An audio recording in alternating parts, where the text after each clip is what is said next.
ప్రభు యొక్క ఘనమైన నామాన్ని బట్టి ప్రతి ఒక్కరికి వందనాలు చెల్లిస్తున్నాను. ఈ ఉదయకాలాన్ని ఆయన సన్నిధిని సమీపించేటువంటి వారందరికీ క్రీస్తు పేరిట శుభాలు తెలియజేస్తూ ఉన్నాను. ఇర్మియా గ్రంథము 17వ అధ్యాయము 10వ వచనం.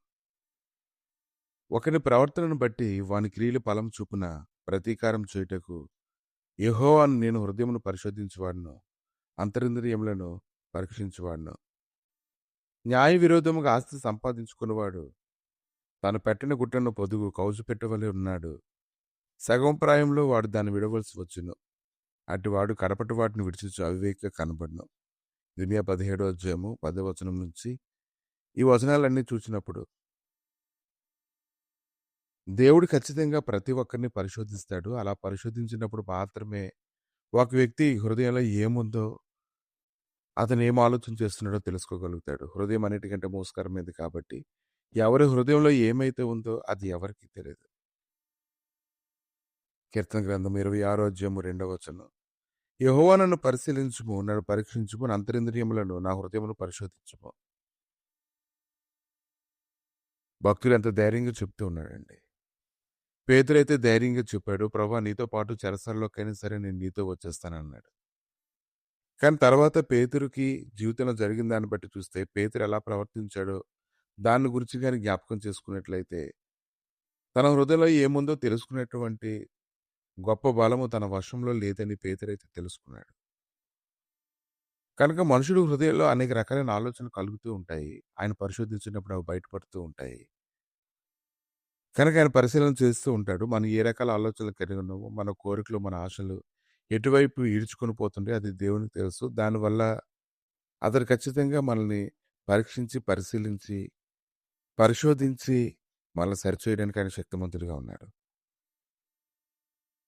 ఎప్పుడైతే నువ్వు పరిశీలించబడతావో, పరిశోధించబడతావో అప్పుడు నువ్వు ఎలాగుంటావంటే యోబు గ్రంథము 11వ అధ్యాయము 17వ వచనం రీతిగా అప్పుడు నీ బ్రతుకు మధ్యాహ్న కాల తేజస్సు కంటే అధికంగా ప్రకాశించును. చీకటి కమ్మినది అది అరుణోదయం వలె కాంతిగా నుండును.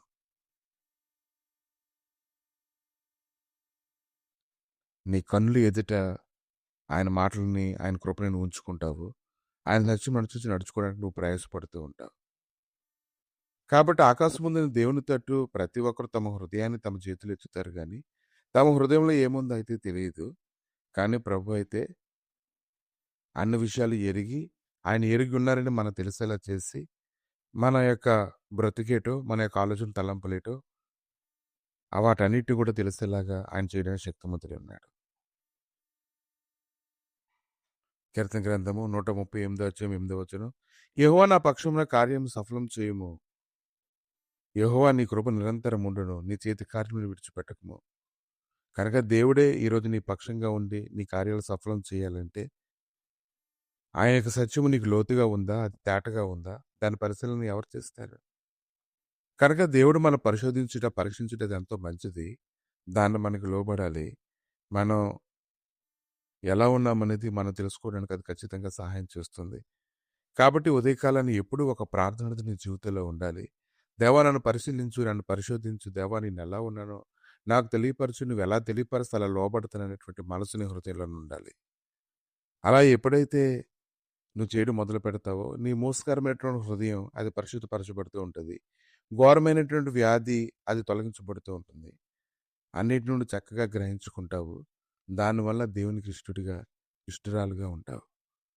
ప్రభా ఈ ఉదయకాలాన్ని తండ్రి నేను హృదయాలు ఎలాగున్నాయో, మనస్సు ఎలాగుందో, ఎలా పరిగెడుతున్నారో అది ఎవరికి తెలియదు కానీ నువ్వు పరిశీలించినప్పుడు అబ్రహామును పరిశోధించినప్పుడు ప్రభా అబ్రహాము తండ్రి ఇస్సాకు విషయంలో నేను నిలబడిన విధానం బట్టి చూడగా అతని హృదయం ఎలాగుందో తండ్రి అతను మెచ్చుకున్నావు దేవా. కనుకనైనా మా హృదయాలను ప్రభా మీరు దున్నినప్పుడు తండ్రి ఏముందో మమ్మల్ని మేము పరిశీలన చేసుకోవడానికి కృప దయచేసి అన్ని విషయాల్లో లోబడినట్లుగా హృదయపూర్వకంగా నీ సన్నిధిని వెంబడించినట్లుగా సహాయం చేయమని మహిమ పొందమని యేసుక్రీస్తు నామములు అడిగి వేడుకుంటున్నాము తండ్రి. ఆమేన్.